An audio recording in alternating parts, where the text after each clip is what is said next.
Yo guys, it's Ron. We're back with another video today, and it is a doozy. It's a short one. But anyway, so it looks like there's somebody that's doing drag, that's really down in the dumps at the boat dock or boat ramp.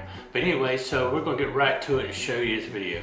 And I know some of you have seen this situation before, but it's kind of painful to watch this happen. So let's get right to it. You see him? Oh man, that's gotta hurt.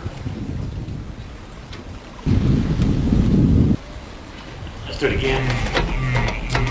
I just can't believe this guy's doing this. Oh.